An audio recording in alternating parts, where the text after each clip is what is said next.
Hey, what's up, fellas? How you doing? Man, Antonelli here.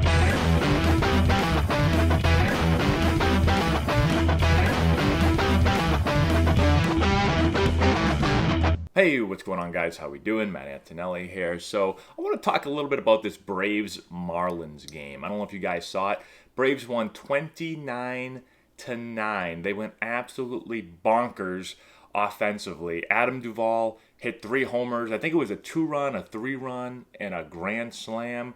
That'll make your season right there. And it's actually he's had 2 games in an 8-day span where he's hit 3 homers. I don't even know how to comprehend that. That right there will basically make your season. And so a lot of crazy things. They were 1 run away from breaking the modern record for runs scored. So the Orioles, you guys probably remember this game back. Well, maybe you don't. 2007. I don't know. I mean, I remember it. I wasn't that young back then. Some of you might not even have been born yet. But the Orioles won 30-3 against the Rangers. We talked about it actually a little bit when we were talking about the Fernando Tatis 3-0 grand slam. But anyways, 1 run short of that. And another interesting fact in this, Tommy Milone, who's been sent over to the Braves, he's pitched 3 games, and it said that in 2 of them, his team had a 10-run inning, a 10-run or more inning in 2 of those 3 starts, which is incredible. I don't know what Tommy's given his new teammates. Tommy Milone was actually a teammate of mine. We played together when we were with the Nationals. Great guy. And so good job to Tommy. Keep giving your teammates whatever you're giving them. Unfortunately, he got yanked kind of early, but his team scored 29 runs altogether. So still pretty good. So this got me thinking about a bunch of different things. But I get asked a lot, Matt, what was the highest run scored game you ever played in? And how many, what's the most you've ever lost by or won by and all this stuff? And I have a game that is very unique. I won a game 30-0 in professional baseball. It wasn't in the major leagues. It was in the minor leagues. It was in high A ball. I was with the San Diego Padres. The team was Lake Elsinore Storm. We were playing against the Lancaster something or others. I don't know what they were called. But they were the Boston Red Sox single A team, high A team. Actually, Daniel Bard. We talk about Daniel Bard a lot. Daniel Bard was on that team. They actually were a pretty good team.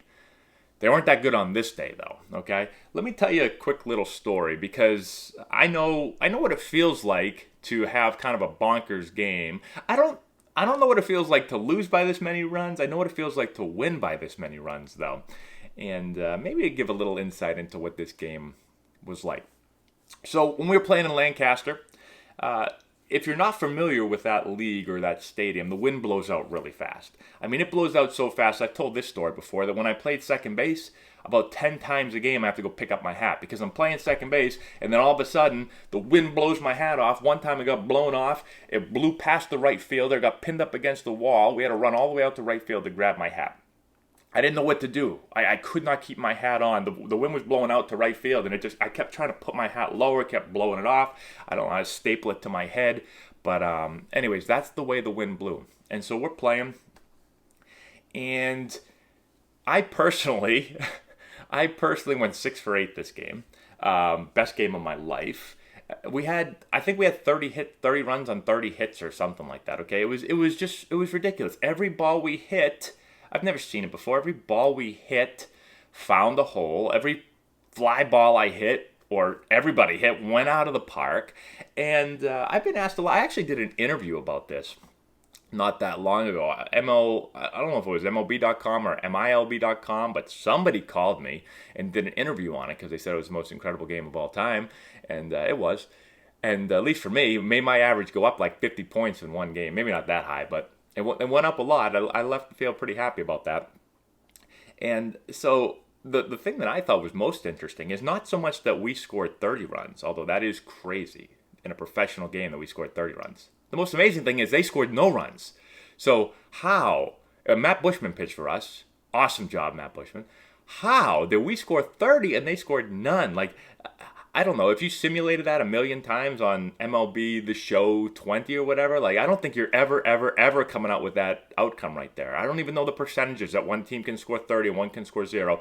And it was two teams, there's two good teams, right? It's not like we're playing a little league team, okay? It was two good teams. So just a wacky night for that to happen. But, you know, I was asked a lot, like, what was the other team doing? Was the other team, like, mad at you guys for scoring? Like, did you guys feel like you had to just start, like, bunting to, like, you know, just bunt and not run to end the inning? And so for us, you know, after a while, like, our guys started kind of giggling and laughing. And I even think the other team was like, wow, this is unbelievable. Now, the pitchers, I'm sure, were not giggling. The pitchers, I'm sure, were not giggling and laughing because their ERAs went from probably about well, in that league, the average ERA is like a 6, especially if you pitch at that stadium. It went from like a 6 to like a 60 in about 2 minutes, all right? Some guys might have had an ERA of infinity, all right? So I'm sure they weren't giggling and laughing, but most people were like looking around like, what the hell is going on right now? Like, this is a video game. This isn't even a video game. Has anyone ever played a video game and won 30 to nothing? I don't even think I've done that. Not saying I'm the greatest player in the world. Not even video game Matt, I don't think, has ever experienced that. So, just amazing. Most people just kind of laughed it off. I do have one story. Mike Baxter. So Mike Baxter was supposed to get the start. Well, so all right. So let me back up a second, okay? When you're in the minor leagues, let me talk a little minor league life. When you're in the minor leagues, and you know you're taking buses, and you're in these crappy cities and crappy hotels. Sorry if you live in Lancaster, but there's not much out there, and you're tired. You're playing all the time. You're just exhausted, and so we drive into Lancaster, and everybody wants a day off, right? Everyone's hoping, please let me have a day off. Please let me have a day off. So we get in there, and you look at the lineup, and you know I remember looking up and seeing, like, I'm in there, and I'm like, man, I really want a day off. And like Mike Baxter, I'm almost 100% sure it was Mike Baxter. It was a long time ago. He got the day off, and everybody was like, damn, Mike, like, or we call him Bax. Damn, Bax, like, lucky you got the day off. And so the game starts, and all of a sudden, within like 20 minutes, we've had like 15 hits, and we've scored a lot of runs. And then I'm like, you know, after a while, I'm like, oh man, thank God I played today. Like, imagine if I had today off, I wouldn't have had 6 hits. My average wouldn't be at 50 points. And everyone's looking at Bax and being like, like, we all want it to be you, but sorry about it, buddy. Like, now we got all the hits and you got nothing. And so it was funny how everything got reversed there. And so you never know when it's going to be your day. And man, am I happy that I didn't get the day off there. That actually happened to me once before. Our bus broke down on the way back from Vancouver. I know I'm going off on tangents here, but my first season, bus broke down on the way back from Vancouver. It took us like 20 hours to get back. We literally left Vancouver the night before, got back to Eugene, had to go right off the bus, right on the field and play. The other team was like waiting for us. I couldn't even see. I woke up, I looked out there. I remember my first at bat. I'm looking out there and I'm like, I can't even open my eyes. I'm so exhausted. It looks like 3 balls are coming in.